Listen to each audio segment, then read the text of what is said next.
Olá, sejam muito bem-vindos. Hoje a gente vai fundo na vida de uma figura que todo mundo acha que conhece, Diana, a princesa de Gales. Mas a ideia aqui é ir além do conto de fadas, além dos tabloides, e entender como ela se tornou uma força que abalou uma instituição de 1000 anos e deixou um legado que a gente sente até hoje. Vamos nessa?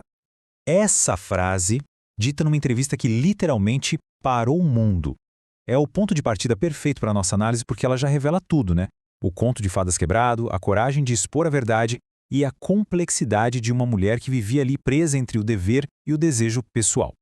Mas antes de ser a princesa de Gales, ela era Lady Diana Spencer. Para a gente entender a mulher que desafiou a coroa, a gente precisa voltar um pouquinho no tempo, lá para as origens dela. Um mundo de privilégios, sim, mas também uma infância marcada por uma dor que, de certa forma, preparou ela para as batalhas que ainda viriam. Olha, a jornada dela para a realeza foi assim meteórica. Nascida na aristocracia, sim, mas com uma infância bem abalada pelo divórcio dos pais, uma ferida que ela sempre carregou. Em 75, ela vira a Lady Di que o mundo conheceria, e só 6 anos depois, ela já estava na catedral, protagonizando o casamento do século. E aqui tem um detalhe que já mostrava que ela era diferente. Antes de ficar noiva do futuro rei, a Diana tinha um emprego. Isso mesmo, um emprego remunerado como assistente de jardim de infância.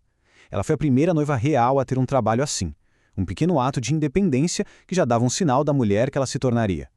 Só que o conto de fadas, bom, ele deu lugar bem rápido a uma realidade muito, mas muito mais dura. Vamos ver agora os desafios gigantescos que ela enfrentou quando entrou para a família mais famosa do mundo. Parem e pensem nesse número, 750 milhões. É a quantidade de pessoas que assistiu ao casamento dela. Esse número é a chave para a gente entender a pressão. Não foi só um casamento, foi o começo da Diana Mania. Da noite para o dia, ela virou a mulher mais fotografada do planeta. Cada passo era uma notícia. E essa era a realidade dela, uma vida dupla. Em público era o ícone da moda, a mãe do futuro rei, a Shy Di, a tímida Di, que encantava todo mundo. Mas por trás das portas fechadas, a história era completamente outra.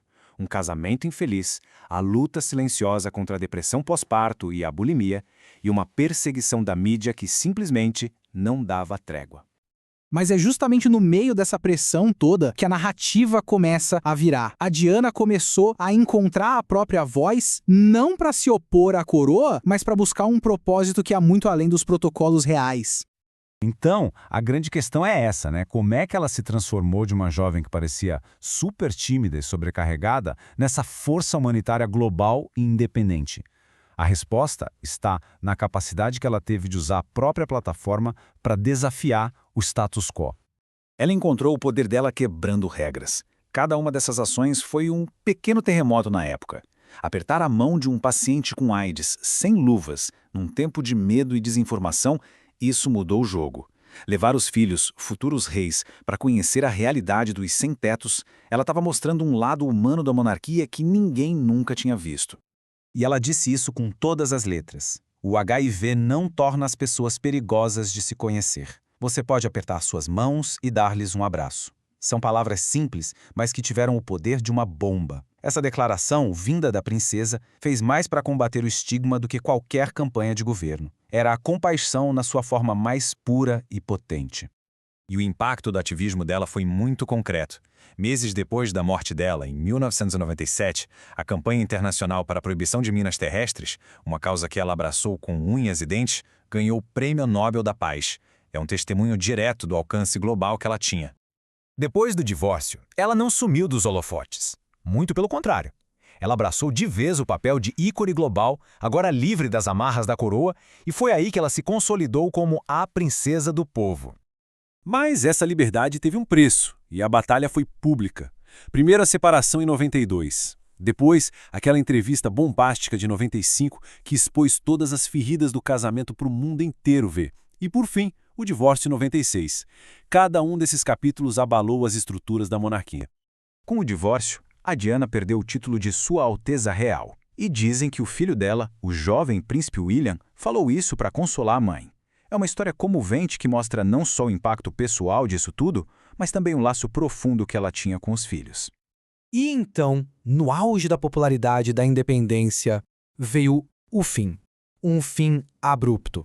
Vamos falar agora sobre a morte dela e o legado profundo que ela deixou para o mundo. 31 de agosto de 1997, uma data que o mundo não vai esquecer. Em Paris, numa fuga de paparazzi, a vida da Diana foi interrompida de forma trágica. A notícia caiu como uma bomba e gerou uma onda de choque e luto como poucas vezes se viu na história. E para a gente ter uma ideia da dimensão do impacto dela, olha só esse número. Estima-se que 2,5 bilhões de pessoas no mundo inteiro assistiram ao funeral. Ela não era uma figura só da Inglaterra, ela realmente pertencia ao mundo. E foi assim que ela foi imortalizada. O termo princesa do povo, usado pelo Tony Blair, pegou na hora porque era a mais pura verdade. Ela tinha construído uma conexão com as pessoas que ia muito além do status real. Ela parecia uma de nós. Então, no fim das contas, qual é o legado dela? É imenso. Ela forçou a monarquia a se olhar no espelho e se modernizar, a mostrar um pouco de emoção. Ela deu um rosto humano a doenças que eram um tabu. Mostrou que celebridades podiam ser ativistas de verdade e, talvez o mais importante, a gente vê o legado dela vivo nos filhos, William e Harry. E a gente termina com essa pergunta para reflexão. A monarquia de hoje, com essa maior abertura emocional, esse foco em causas sociais, ela seria assim sem a influência sísmica de Diana? É um debate que só mostra o quão profundamente a vida dela, mesmo tão curta, continua a moldar o nosso presente.